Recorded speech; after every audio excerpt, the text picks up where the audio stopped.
On today's Buckeye Roast, the first scrimmage is in the books, and we've got plenty to talk about as Ohio State moves deeper into fall camp. We'll also break down the biggest scrimmage notes, including who stood out and what position battles may be starting to take shape.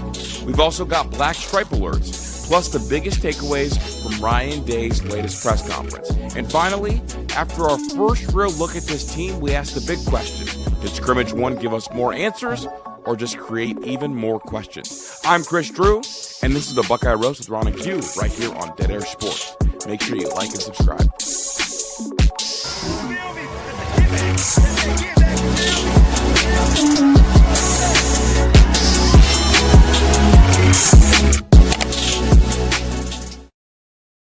Good morning, good morning, good morning. We are back for another episode of the Buckeye Roast. It's your boy Ron James here with my guy QP Ski. Q, how you doing? Good, man. Good weekend. Hope yours was well. Just shameless plug, but show Lanterns is out. Y'all know our movie review. So if you either watch Lanterns or not in the superhero, so it still is a good show. You don't have to know anything walking in, really. So that was out, and also too, just a little peek behind the curtain. I'm out. Of course, it's Saturday night, so I go out every now and then, every once a month. So I'm out Saturday night, like midnight. I have you. It's like not early in the night. I get, I'm out trying to find my future wife or whatever. I get a text from Mr. Ron James himself, and I guess even a bigger peek behind the curtain. Ron and I you always see us talking, or we prepare for the show. We talk right before you see us. So we don't talk that much because we're stuck with each other for 10 hours, 12 hours a week. So I get a text from Ron. I'm like, Saturday night? I mean, he's still up. All right, let me see. Put together a new edit. So Dead Air Sports on Instagram if you're not over there, or probably both on TikTok and Instagram. So if you're not, following, go do that because it is a fire edit. But I'm like, Ron, I'm out here trying to find my future wife. You in here sending me edits. He was like, well, show her. So, hey, man, how wingman like works? Hey, come look at this. Yeah, definitely. Street cred just went up. Exactly. Q's like, I'm outside right now, and you're sending me edits, fool. I'm like, if you want to take someone home, show them this edit. You're like, wow, that's fire. This guy's cool. There you go. So you want to get lucky, have your friends send you edits at midnight. Absolutely. That's how you get someone to go home from the bar with you. You show them TikToks. Q, I wanted to start the show a little different. We normally have a stat, but sometimes I like to mix it up and put some trivia into the show. So Here we Q, go. I figured I would give you a softball. Okay, it's just to make it worse when I miss. How many downs are there in an American college football game? Oh, 4. Football has had 4 downs for 150 years. Then a freshman forced the sport to invent a 5th, 3rd and Jeremiah. It got named in the national championship. 3rd and 11, season on the line, and everyone in the stadium, both coaches, every defender, the entire country, knew exactly where the ball was going. 56 yards later, the title was iced, and the down had a new name. That's the part that should terrify defenses. It wasn't a surprise. It was an announcement. His last name is Smith, the most common name in America. It used to be a job title. The Smith was the man in town who forged the weapons. Ohio State understood the assignment. 2 years in Columbus, and nobody in the country has more receiving yards or more touchdowns in that span. He broke freshman records that belonged to a Hall of Famer and did it before he could legally buy a scratch-off. The scariest part? The NFL agrees he's ready. There's just a rule making the best receiver in football wait for his own draft. So the league sits and watches Saturdays like everyone else. Because when it's 3rd and long in Columbus, the Chains already know his name. The Chains already know his name, Q. How did you miss that one? That was an easy one. Well, I had never seen that edit before, so next Saturday night, feel free to send that one over. That felt like an educational experience. That was very fire. But yeah, 3rd and Jeremiah, definitely written into the Ohio State record books. Absolutely, Q. We got plenty to get into today. The Buckeyes had their first fall scrimmage, so plenty of intel from that. So lots to talk about. All right, man, play the song. Let's get to it. The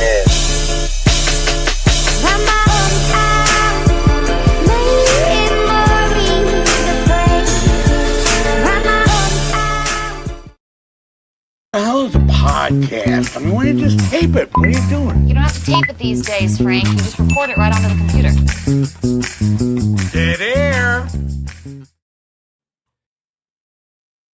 Real quick, do want to get back to Ron and Q. Really excited that Buckeye Roast is back. While you are here, make sure you like and sub. We are on the way to 10,000 subs. You guys have been incredible, showed incredible support last year, first year on the channel, and you guys have shown incredible support this offseason. So thank you for bearing with me, but I'm excited to kick it to the real talented guys again. While you're here, make sure you like and sub, leave a comment, and yeah, we appreciate you again for rocking with us for another season right here on Dead Air Sports. Q, the Buckeyes had their first fall scrimmage on Saturday. Plenty of intel, black stripe alerts. I figured the best way to recap everything that happened, Ryan Day also spoke to the media, is go position by position and talk about what we heard from the scrimmage, what we heard from Ryan Day. Do we have more answers or more questions about this position group and our outlook about it going forward this season? All right, sounds good. Let's do it. Well, Q, I wanted to start with the position group that seemed to be making the most noise this weekend, and it wouldn't be from the person that you would expect. I have breaking news. Ladies and gentlemen, can I please have your attention? I've just been handed an urgent and horrifying news story. And I need all of you to stop what you're doing and listen. Cannonball!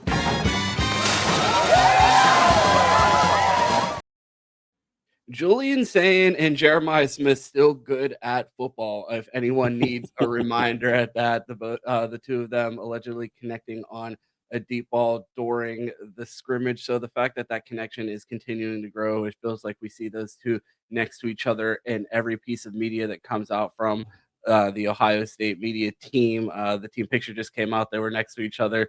Coach Mick had them paired together during off-season workouts. So to see that bond continue to grow and see it come to fruition during the first scrimmage, knowing that that is still going strong, was good to hear. But Q, that wasn't what the big news was this weekend. We had a black stripe alert from the quarterback room. Freshman quarterback Luke Fahey loses his black stripe. A bit of a surprise, pretty early in the process for a freshman quarterback. But the most interesting thing about Luke Fahey's performance, obviously the black stripe coming off after what you would assume was a strong performance in the Buckeyes' first scrimmage. Ryan Day had interesting words saying that Fahey is pushing Tavion St. Clair for the backup quarterback position. Yeah, he did speak on that. Luke Fahey, your guy. He's definitely one of those baller quarterbacks. Doesn't have the prototypical size. He's not 6'5" or anything like that. But you put on his film from high school. I mean, the dude's a baller, and I believe he threw for like 7,000 yards in high school, something crazy. So definitely a gamer. Definitely something you want in the quarterback room. It seems like he's picking things up and playing well. Tavion St. Clair is a guy that we talked about even when Anna was here. That is definitely going to take some time for him to adapt. He played in the low level in Ohio football, so he's definitely adjusting. All the tools are there, but he's definitely got a little ways to go. But I think it's all good news. I mean, obviously we know Tavion St. Clair is no scrub. If he had to play in a game tomorrow, I think we'd all feel decently confident he would do well. But that's a lot of props to Luke Fahey. So definitely a baller. Ryan Day giving him credit, losing his black stripe. It just builds that depth in the quarterback room because you never know. We won a national championship having to play with our third string quarterback. So especially in this day and age with NIL, it's harder to keep guys on the roster that long. So seem to have three that can play, and obviously we all love our gunslinger quarterbacks. If he's going out there, who knows where the ball's going? Just throw it deep so we can all watch. It sounds like a good time. But it sounds like Fahey, he's definitely getting it down. And shout out to Corey Dennis, man. Fahey, a late addition to the class, someone that got onto the Buckeyes radar a little bit later in the recruiting process. Q, not a guy that a lot of people had penciled in as a potential contributor or starter at Ohio State. But when you look at where he is at on the timeline as far as getting his black stripe removed relative to some of the other starters at Ohio State, you look at Julian Sayin, he got his off in the spring on April 8th in 2024. Kyle McCord, August 12th. So he got his off in the fall. Luke Fahey, August 15th, so 3 days after Kyle McCord. Aaron Nolan went all the way to September 25th. Devin Brown, October 6th. Tavion St. Clair, October 7th. CJ Stroud and Jack Miller, both October 21st. Yeah, it's a little early. So definitely, like I said, he'll be better than all those guys. And also, I bet Billy Fessler, by the way. I got Cortez on my mind from watching Kris Drew, so I blame him for that one. Billy Fessler, but yeah, seems like he's adapting fast, and I don't know, man. Ron, it feels like the longer, and this is just something, the longer the black stripe thing goes on, and somehow we keep marking dates, it's like it just feels like guys just get them all faster, and I don't know if it makes it any. Obviously, you name some names on those lists. If Luke Fahey is better than all of those guys, Lord Jesus, is going to be fun in Columbus the next 4 years. Yeah, might as well start playing now. Like, line him up, be a starter. But yeah, no, it's good to see him adapting. And again, you want the room to be pushed. And like you said, you look down the line, you're like, okay, who's coming in? The way Tavion St. Clair could be a one and done. It definitely makes it so like he could have a couple years or a year or so as a starting quarterback at Ohio State as far as the line goes, if everything stays on track. So, I mean, it's good to hear that he's a baller, and we'll see how it goes. But good news so far is good news. Given the news surrounding Luke Fahey, do you have more questions or answers regarding the development of Tavion St. Clair coming out of Scrimmage 1? I'm kind of where I already was. Obviously, we talk to people around the program, and we all know, like, definitely we want to see that rise in playing time. I just think he needs to play this year. I think he needs to play a bit more, get that game experience at that college level. I think he's developing just fine. Just because we're not raving about him, you go out there, people watch the open practice, so he's still got a bit of ways to go, and everybody knows that. I still feel comfortable with it. I'm not, questioning it. Again, Ohio State is the premier, if not the premier, one of two of quarterback places to go around the country. Ryan Day is a quarterback developer. So, and also too, like being, just being a pessimist, it would really suck if the number one quarterback from Michigan and the number one quarterback from Ohio went to Ohio State and Michigan, and neither of them can play. So, like, for all sake, like, that's a big shot. If I'm an SEC fan, that's a big shot. I'm like, yeah, number one quarterback, you can't even get develop them. So I'm hoping one, they both can play to get some really good rivalry games, but also Tavion St. Clair, I think, has all the tools. So I think eventually he will be the quarterback that we projected him as when he came in out of high school. Q, I wanted to pivot to a room that has been a hot topic all of camp and tons of buzz around this position group, the running back room. Ryan Day said that Bo Jackson really stood out during the scrimmage on Saturday, pouring a little bit of water on the fire around Isaiah West potentially being RB1. Where do you stand in this running back room? Ryan Day also said that, or some of the intel reports said that Legend Bay had a strong day, but inconsistent, some flashes, some learning moments. So a guy that they're still clearly trying to get touches to and is still coming along, but may be further along than the two established backs in the room. Q, I wanted to ask you more questions or answers in regards to the Ohio State running back room, given the information about Bo Jackson. I mean, some intel reports say that Bo Jackson was one of the best players on the field on Saturday. Yeah. And I don't know if that's breaking news. That's probably the way it should be, but I guess that's more of an answer, really. As we break it down, and we talked about it even before as camp started, and we said, what is the running back room going to look like? All the hype has been about Isaiah West, who with that is a very good thing. You want that two-back system, and I said it's probably going to be them splitting carries, and then you got Legend Bay sprinkled in a little bit, and there goes your playing time right there. And Bo Jackson, if he walked off the field, after the Miami game, didn't get no better, which is impossible, and walked back on the field in Ohio State, this season, we would still feel comfortable that Bo Jackson at running. We would be like, okay, we have a 1,000-yard running back. We'll be fine, even with the emergence of Isaiah West. But it sounds like he's gotten better. We haven't got a lot of positive pubs. So Ryan Day, maybe heard it. Maybe he wants to put that out there. But it's really good. And like I said, Bo Jackson, as all looks right now, should be NFL back. It should be NFL back that goes in the first couple of rounds, even though running backs are devalued in the draft. He's got that kind of potential, so it's good to hear about him and one of the best players on the field. I don't know if you know this. There's a lot of good players at Ohio State, so people talk you as one of the best players on the field, you're a pro. Speaking of good players at Ohio State, another person in that room whose name hasn't been brought up a lot, at least on this program, Jacoby Jackson, a guy that also had a strong performance on Saturday. Won so much that they said it's not going to be a CJ Donaldson type of situation. if you were to have Jacoby Jackson start as a running back during a game due to injury or, maybe an alien abduction or something. We don't like to talk about injuries around here. So if Jacoby Jackson would have to play, I think Buckeye fans could expect not a strong drop off. I mean, obviously, it's not going to be Bo Jackson or Isaiah West where he would be starting, but this is a guy that they feel comfortable in playing if they have to.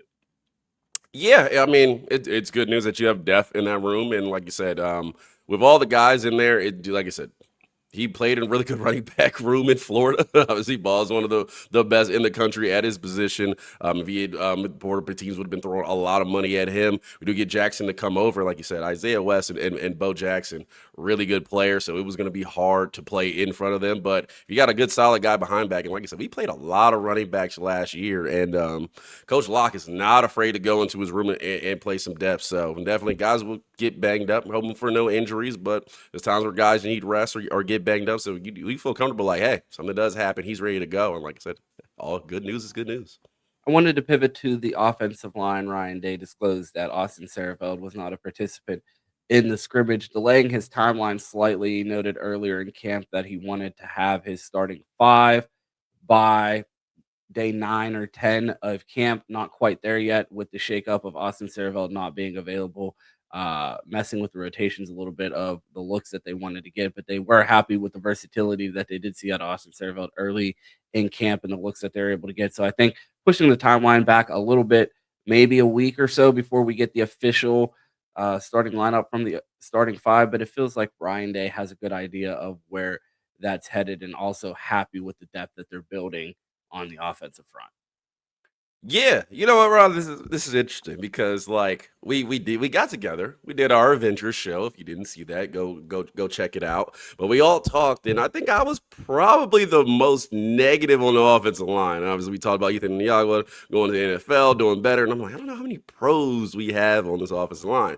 So did watch Landon Tang while he went on Juck's show. Good interview, so check that out if you haven't. But he talked about offensive line, and like he got me a little more excited. He was like, okay, he's like, Carson Hinsman, he had a really good game against Miami. And we all look at Miami game, and we're like, no one had a good game. That's hard to watch. I don't care what you say. But he said he had a really good game. And obviously we know Luke Montgomery, probably the highest. I don't know where Ian Moore is yet. We'll see him play. But I thought Luke Montgomery probably had the highest ceiling of the interior lineman that we've had. And obviously we know the rest of them fit in as they may. But I'm actually kind of optimistic about this offensive line despite not bringing in. I know you guys said there were some pros up there. I was a skeptical one, but I'm a little bit more optimistic right now. So give me some feedback. I don't know where you're still at with this news breaking in here, but I'm like, okay, things are settling again. Maybe it's the preseason bug getting me, but I'm like, all right. I've heard some good things. Ian Moore seems to be settling in nicely. I got some hope. Yeah, the fact that they're not scrambling and you're not hearing about Ryan Day begging guys to step up or assert themselves, Ryan Day's coach speak when he's putting out the bat signal inside the Woody for someone to grab a job. It feels like they have the talent there. It's about making sure that they put the right pieces in place. Or put the pieces in the right place. I do think they have the right tools for the job at offensive line this year. So I'm not overly concerned. I'll be interested to see what this unit looks like. And I'm also willing to give them some time to come together, especially with the schedule that the Buckeyes have. If it doesn't look perfect at Texas, I'm not ready to fire coaches or, start benching people if, Julian Saint takes a sack or two against Texas. Yeah. Come in. I think we're all pretty confident in our run game, even in the games against Indiana and Miami. We were still able to run the ball pretty effectively. And your boy, Art Smith walks into town, just another Smith to throw in there. So, I'm confident. And again, Tyler Bowen, I know he had a lot on his plate last year with Brian Harline being in here and the offense and working on with the run game. But Art Smith in here, I mean, that's what he does. So it's more, Tyler Bowen now focusing in on this offensive line. So it is a make or break year for him. We are going to see if he can coach, but from all signs, it sounds good. So like I said, we will find out at Texas. That'll be an early real test, but we got a lot of tests on this schedule. So make or break with this offensive line. We are going to know either way, Tyler Bowen's, future here at Ohio State. Not firing any coaches, but we're going to find out this year.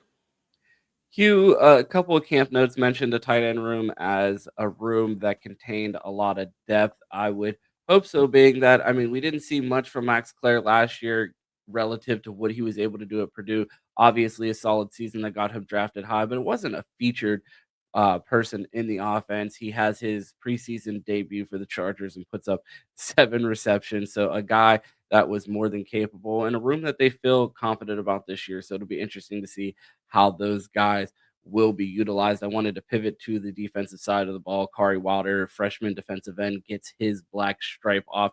Hugh, how excited are you to see a freshman assert himself in this potential rotation at defensive end, as we have questions about who are the depth pieces? We keep hearing that they are confident in the depth, but it's going to be, I have questions of who are they and how often are they on the field?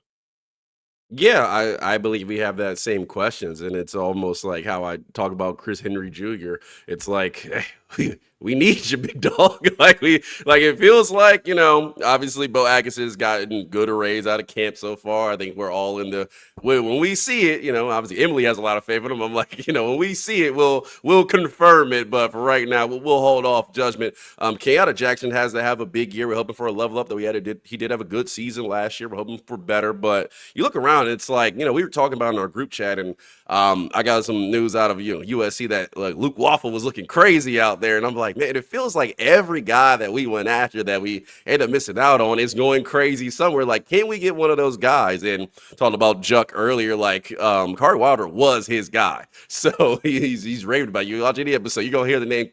Take a shot every time you hear Kari Wilder. You won't make it through the episode. So just saying, but I'm hoping he can come out and ball out. I'm hoping these defensive ends, somebody's got to step up. We got a couple from last year that were freshmen. Somebody's got to play behind our starting 2 guys. So, and obviously they can change some stuff up with the scheme, but I'm hoping, one of these young guys is a dude.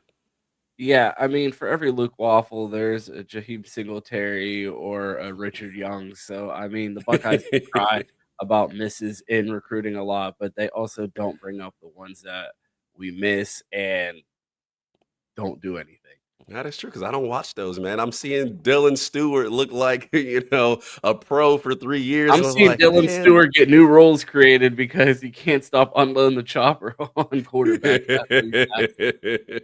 I just it'd be like, hey, man, we're gonna have our own Dylan Stewart. Carwell to be one of those guys. Yeah, I heard it here second. I'm behind Juck. Q, when it comes to the linebackers, we did our Avengers show last week, and we said we thought the biggest liability on this defense was the linebacker position. We've heard that the freshmen, well, not the freshmen, last year's freshmen, now sophomores, Riley Pettijohn and TJ Alford are 2 guys that are going to be pushing for playing time. Peyton Pierce got the best reviews from the Intel report. But one of the overall themes from the reports were that it felt like the offense got the better of the defense, which is to no surprise. I mean, 8 returning starters on offense, 8 new starters on defense. You would imagine the offense is a little bit further along at this point. Q, any questions or concerns when it comes to this linebacking core? Or are you just willing to trust the coaches on this and see what actually happens on the field once those guys trot out there? Yeah, I don't think we have much of a choice at this point. They're going to leverage us that we know. What did RG3 say? We know, and you'll find out. So that's kind of how it is right now. I do have confidence. I feel like Peyton Pierce, we did call them the liability, but we think he's at least a solid player. So definitely, hopefully not a liability out there. Christian Allegro, we will see when he plays. We did see him play at Wisconsin. So definitely feel like, he'll at least be a solid player. So it feels good. It's just, will it hit that, upper talent level that last year kind of spoiled us? We had some freak shows out there, and that were also great linebackers. We've usually had either or. It's like we got the freak shows, he can't play. We got a solid guy, he's just not a freak show. We got both for a good year, so that was fun to see. And also it feels good that like some of the younger guys that are coming in are freak shows. So we got a good stack of them, like James Laurinaitis. Outside developing linebackers, he's recruited and really stacked this room. So it's getting to the point where it's going to be kind of hard to have a year off if the trajectory goes as is. So like I said, Jalen Hurts, I think he's one of the best linebacker coaches in America, bar none. He definitely recruits like it. He definitely put that on the field. So I have confidence in his room. And like I said, it's like a Tim Walton thing. When I see them go out there and be really bad, then I'll ask questions. But until then, I'm rolling with it. Jay Timmons continues to stack on the hype, having another strong performance, and it's looking like a true freshman that's actually going to play in this match Patricia's defense. How impressed are you with the impact that he's been able to make in such a short time here in Columbus? Well, Ron, I don't want to take the glory. This is a PA guy, so I'll pass it back to you. How are we feeling about Jay Timmons? I had this conversation with Cam about Jay Timmons, and I was like, this is one of those guys that it's like the Buckeyes got in on him and flipped him late. And I was like, it's one of those examples of like, you can't, sometimes there's guys that aren't playing against the best talent in the country and they're just ballers. And like until they get challenged and put in that situation, you truly can't appreciate how much of a baller they are. And I'm like, I'm looking at Jay Timmons. I'm like, I've seen great players in the WPIAL. You know what I mean? I've watched Aaron Donald, Darrell Reeves, Terrell Pryor. I've watched Tyler Boyd. I've watched NFL players play at the division that he played at. And was Jay Timmons good in high school? Absolutely. But it just wasn't. It wasn't like a guy that I thought I was like, oh man, this guy 1,000%. I just didn't see it, and it was like as soon as he got to Ohio State, they're like, oh yeah, this is where you get to see how smart this guy is when he's put into a scheme, when he's put around other great players, when he's challenged by great coaches, and you see it immediately. And the Buckeyes were able to identify obviously a guy that they prioritized to go flip from Florida State, getting a Florida State legacy to choose Ohio State and come here. And now that he's contributing as a true freshman, I think this is just a case of an absolute baller showing his full potential. Yeah, I'm with you. And Ryan Day kind of confirmed it. He said he will play. Now, will he start? That's the big question out there. When I did my mock secondary, I had Dominic Kelly coming in. I'm following the hype of Chris Drew, and a lot of guys were hyped about Dominic Kelly and his potential. But it feels like Jay Timmons is really fighting for that starting role, which is good because that means we got depth and flexibility, and we can do different things. So, like I said, that is good news for him. And sometimes in high school, it's like this guy doesn't have the pro, so we look at metrics and measurables so much, and it's like, we kind of, miss out just on like the ballers. Like that dude is just a good player. I don't care if he's 5'5", 6'5", 200 pounds, 100 pounds, it don't matter. Like he can go out there and ball. And obviously, Coach Mick will take care of the rest of it, but it sounds like he was a baller in high school. On the film you watch, he looked really good, and he's adapting to Ryan Day. I mean, he's adapted to Ohio State, and everybody, including Ryan Day, is raving about this guy. So I'm excited to see him on Saturdays coming soon. Absolutely. I can't wait to see what he's able to do in a Buckeyes uniform. Q, one position group on the offensive side of the ball that we did not discuss. Zone 6. Yeah. We got some news out of that. Ryan, they talked about the young guys and giving some praise. Chris Henry Jr., Brock Boyd, Jacaden Guilford. I did hear his name as well. I know he's flown under the radar, but when coming into this room, we probably thought in that recruiting, I was like, hey, he's probably the second guy. Brock Boyd came in and he was the talk of spring. Hasn't really been a talk of fall too much, but was mentioned now passing the scrimmage. So it was good to hear him doing well. But yeah, man, Mike actually hit me up. He gave me a little flack for saying, move Devin McHugh into the slot and he was like, we give it up on Brandon Ennis. And I'm like, no, man, I'm not giving up on Brandon Ennis. Ron wouldn't let me. He kicked me off the show because he's sponsored and bought by SFE. So definitely not. But my more side is like, Chris Henry Jr. has to play. And like, we'll see what everybody else does, but he might have to be a dude. And from what it sounds like, he was a dude on Saturday out there making plays. So it's good to hear. I believe he has the play, and especially with the way the room's lined up, he's just beating the pecking order. So we'll definitely want to see him ball out, but it's good news from the wide receivers. And Ohio State wide receiver good. Tail as old as time. Yeah, I mean, you get the camp intel. It's like, oh man, 5-star Chris Henry Jr., good at football. Jeremiah Smith still catching passes from Julian St. It's like, and the sky's still blue. Yeah. So with the news, I will ask you because I am buying into Zone 6's probably back to 6. I didn't hear about Kyle Parker yet, but if you had to name what the wide receivers are going to get above 7 snaps in competitive games, who is on that list? I say I'll put at 10 snaps, I guess. 10 snaps. In competitive game, who's playing, Ron? Ron James, who's playing? I have the projected 3 as far as Brandon Innes, Devin McCune, and Jeremiah Smith, and then I think the freshmen are gonna find a way to force their way onto the field, and then whether or not that 6th receiver gets used, I think is dependent on Kyle Parker's health status. You muted yourself.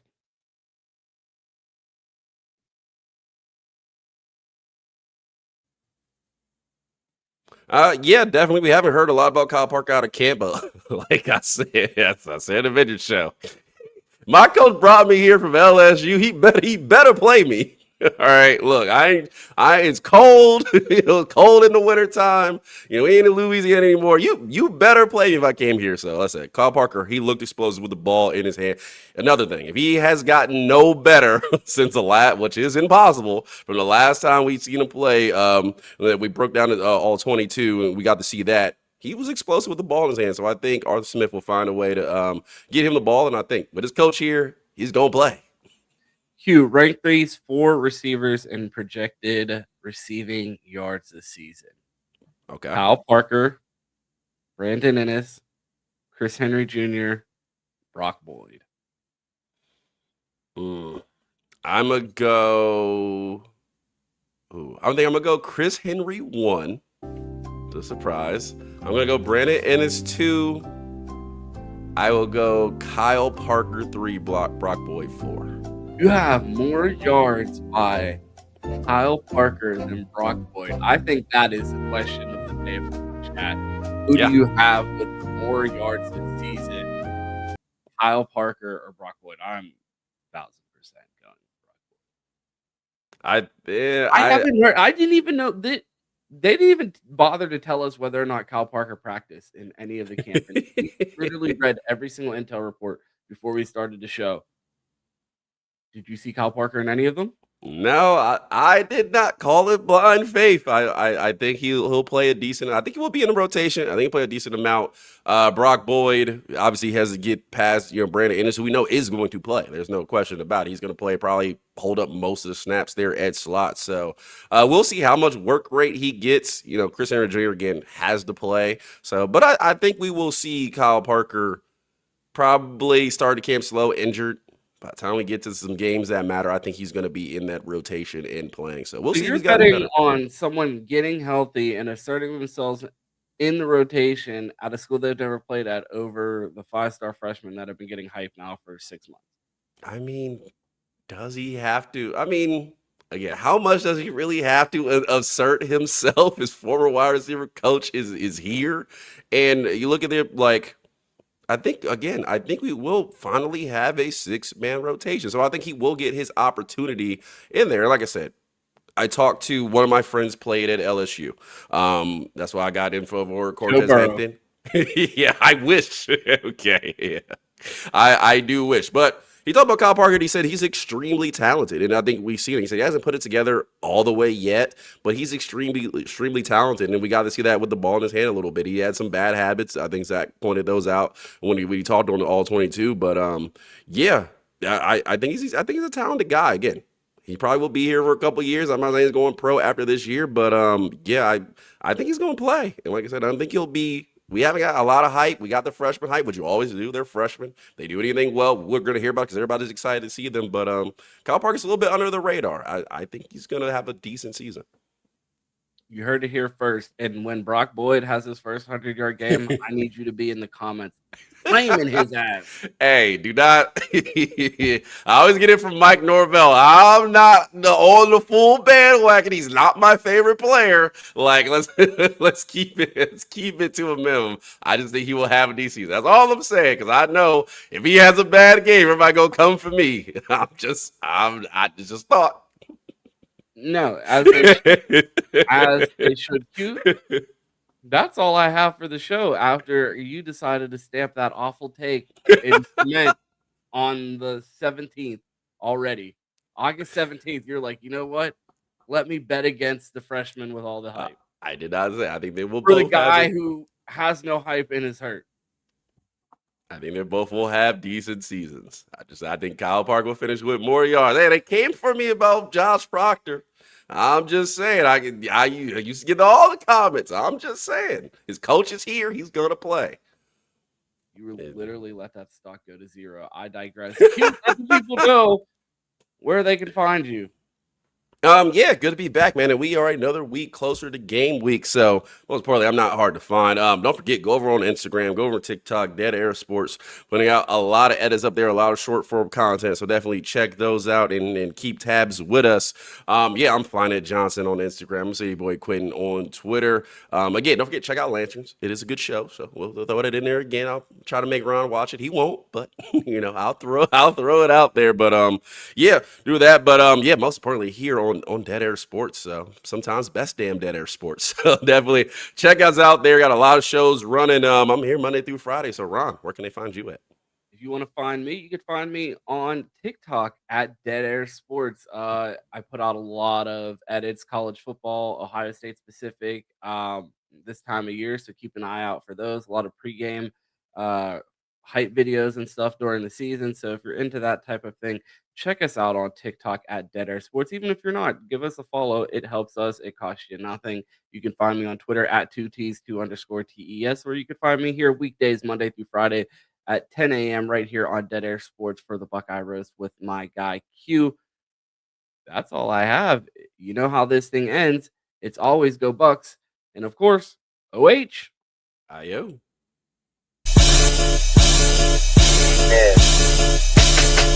Mama.